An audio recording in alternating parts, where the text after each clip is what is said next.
जिरे आणि कांदा टाकून घेतला आहे तेलामध्ये। हे जिरे आहे आणि हा कांदा।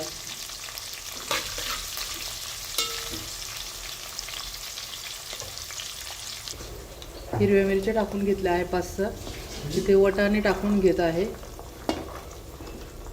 फ्लावर आणि बटाटा। बटाटे भरपूर घ्यायचे आहे, वाटाणा आणि बटाटा।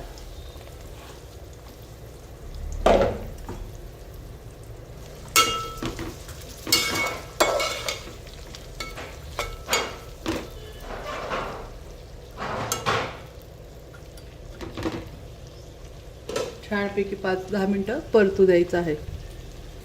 लसूण अद्रक मी कुटून घेतलेला आहे, पेस्ट नाही घेतलेली, फक्त जाड जाड कुटून घेतलेला आहे।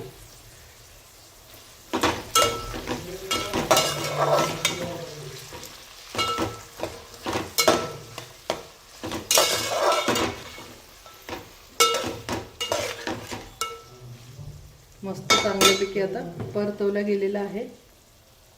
यात फक्त आपण थोडासा घरगुती मसाला टाकून घेणार आहोत। किंचित लाल तिखट, खूप नाही, चवीला पण नाही, एकदम किंचित। आणि थोडीशी हळद। हळद पण खूप नाही टाकायची, रेग्युलर टाकतो त्या पद्धतीने थोडी कमीच टाकायची आहे। आता मस्त परतून घेऊया।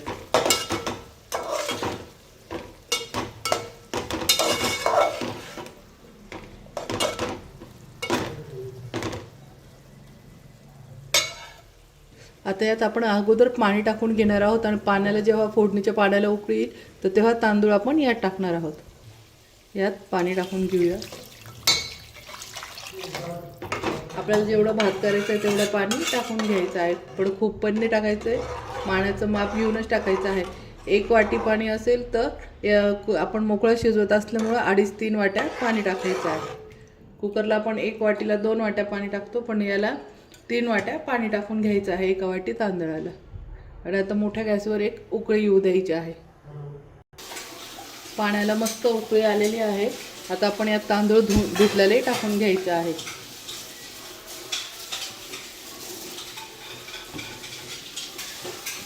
यात आता मीठ पण टाकून घेतलं आहे। मिठाचा व्हिडिओ माझा स्किप झाला आहे।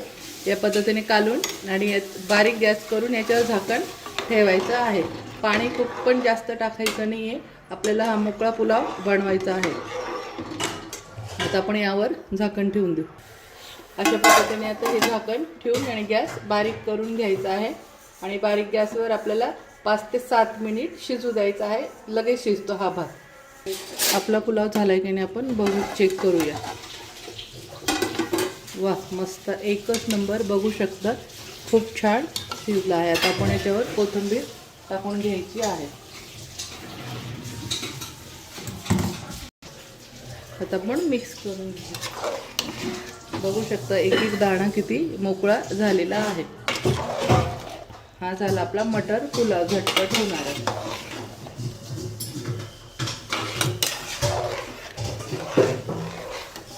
बघू शकता एक दाणा मस्त मोकळा झालेला आहे।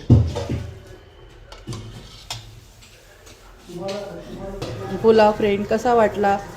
आवडला असेल तर माझ्या चॅनलला लाईक करा आणि सबस्क्राईब करा। माझा व्हिडिओ पाहिल्याबद्दल धन्यवाद।